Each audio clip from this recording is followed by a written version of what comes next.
بسم اللہ الرحمن الرحیم الصلاۃ والسلام علیک یا سیدی یا رسول اللہ وعلی آلک و اصحابک یا نور اللہ اللہم صلی علی محمد کما تحب و ترضی عنہ۔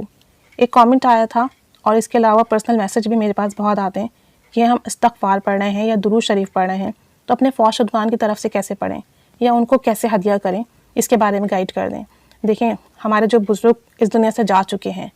ہمیں نہیں پتہ کہ ان کے اعمال کیسے تھے، اب اللہ کی بارگاہ میں وہ کس مقام پر ہیں، تو ہمیں چاہیے کہ ہم ان کی طرف سے بھی توبہ استغفار کرتے رہیں اور درود و سلام، کلمہ، ذکر و اذکار کر کے، قرآن پاک پڑھ کے ان کو ہدیہ بھیجتے رہیں، کیونکہ یہ ہدیہ ان کو ملتا ہے، یہ تحفہ ان کو ملتا ہے ان کی قبروں میں، اور اس کی برکت سے ان کے لیے آسانیاں پیدا ہوتی ہیں۔ اور ہمارے پاس ایسے لاتعداد واقعات موجود ہیں کہ جہاں قبروں پر عذاب ہو رہا تھا، لیکن جب درود شریف پڑھ کر قبرستان والوں کو ہدیہ کیا گیا تو قبروں سے عذاب اٹھا لیا گیا۔ ایسے لاتعداد واقعات موجود ہیں کہ جب کلمہ پڑھ کر کسی بھی مردے کو ہدیہ کیا گیا تو اس کی قبر سے عذاب اٹھا لیا گیا۔ استغفار پڑھ کر قبر والوں کو ہدیہ کیا گیا تو ان کے گناہوں کی معافی ہوئی اور ان کے درجات بلند ہوئے اور ان کی قبر سے عذاب اٹھا دیا گیا۔ تو اس طرح کے بہت واقعات ہیں، تو اپنے مردوں کو کبھی نہیں بھولنا، اور پھر یہ مکافات عمل ہے۔ آج اگر ہم کسی کے لیے کریں گے تو کل انشاءاللہ تعالی ہمیں بھی کہیں نہ کہیں سے کچھ نہ کچھ ہدیہ، ایصال ثواب ضرور نصیب ہوگا۔ تو آپ جو بھی پڑھا کریں وہ ہدیہ بھی کیا کریں، ایصال ثواب بھی کر لیا کریں۔ دیکھیں، آپ نے درود شریف پڑھا، استغفار پڑھا، استغفار کے حوالے سے میں بتا دوں کہ اگر آپ کے جو فوت شدگان ہیں آپ استغفار پڑھ رہے ہیں تو آپ اپنی نیت یہ کر لیں کہ اللہ، میں جو استغفار کر رہا ہوں یہ میں اپنی طرف سے بھی کر رہا ہوں، اپنے گھر والوں کی طرف سے بھی، اپنے والدین کی طرف سے بھی، اور پوری امت کی طرف سے کر رہا ہوں، اور میرے جتنے فوت شدگان ہیں میں ان کی طرف سے بھی کر رہا ہوں، کیونکہ اللہ تعالیٰ نیتوں کو دیکھتا ہے اور ہماری نیتیں اعمال سے زیادہ بہتر ہیں۔ تو جتنی اچھی نیتیں ہوتی ہیں اعمال کا ثواب بھی، اعمال کا فیض بھی اتنا بڑھ جاتا ہے۔ اس نیت سے آپ پڑھیں۔ جب آپ یہ نیت کر کے پڑھیں گے اور آپ نے استغفار پڑھ لیا، جتنی بھی آپ کا ٹارگٹ ہے، 313 مرتبہ، 1000 مرتبہ، 100 مرتبہ، 200 مرتبہ، 7000 مرتبہ، جو بھی آپ کا ورد ہے، جب آپ کر لیں تو پھر آپ اللہ تعالیٰ سے کہیں کہ رب عز و جل، یہ استغفار میں نے اپنے والدین کی، اپنے گھر والوں کی، امت کی طرف سے کیا ہے، اپنے فوت شدگان کی طرف سے کیا ہے، اس کا ثواب نبی رحمت صلی اللہ علیہ وآلہ وسلم کو ہدیہ فرما اور ان کے وسیلے سے ہم سب کو ہدیہ فرما۔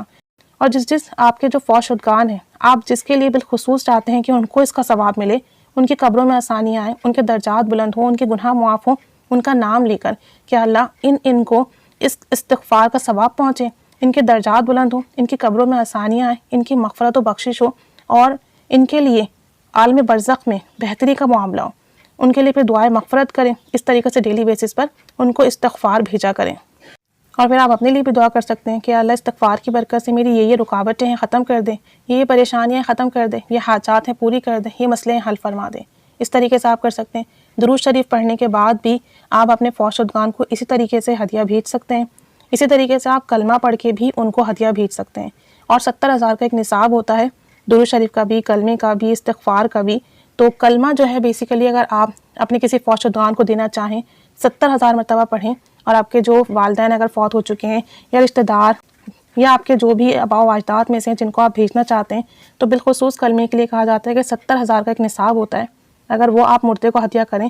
تو ان کی قبر میں بڑی آسانی آتی ہے، عذاب ہو تو وہ اٹھا لیا جاتا ہے، ان کی مغفرت و بخشش ہو جاتی ہے۔ تو 70,000 کلمہ، 70,000 درود پاک اور 70,000 استغفار پڑھ کر لازمی اپنے تمام فوت شدگان کو ہدیہ کریں، ان کو ایصال ثواب کریں اور ان کے لیے دعائیں مغفرت کیا کریں۔ اور پھر جب ہم ان کے لیے دعائیں مغفرت کریں گے تو انشاءاللہ تعالی ہماری اپنے لیے بہت آسانیاں ہوں گی۔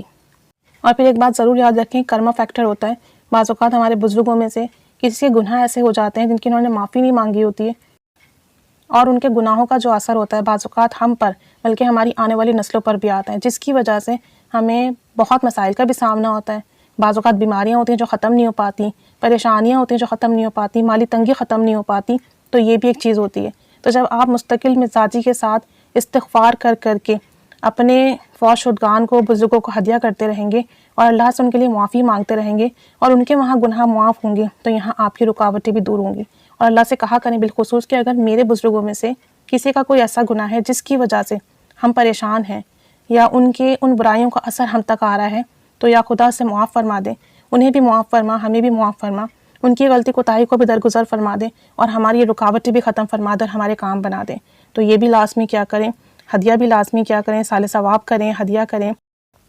اپنے بزرگوں کے لیے دعائیں مغفرت کیا کریں، اور ساتھ ساتھ پوری امت کے لیے دعائیں مغفرت کیا کریں۔ جب سب کے لیے کریں گے تو انشاءاللہ تعالی ہمارے کام اور بھی آسان ہوں گے، ہماری اور بھی مدد ہوگی۔ اللہ کریم ہم سے راضی ہو، ہماری مشکلات حل کرے، ہمارے کام بنائے اور ہماری تمام اعمال، ذکر، درود پاک، استغفار قبول و مقبول فرمائے۔ آمین بجاہ النبی الآمین صلی اللہ علی محمد صلی اللہ علیہ وآلہ وسلم۔ اللہم صلی علی محمد کما تحب و ترضی عنہ۔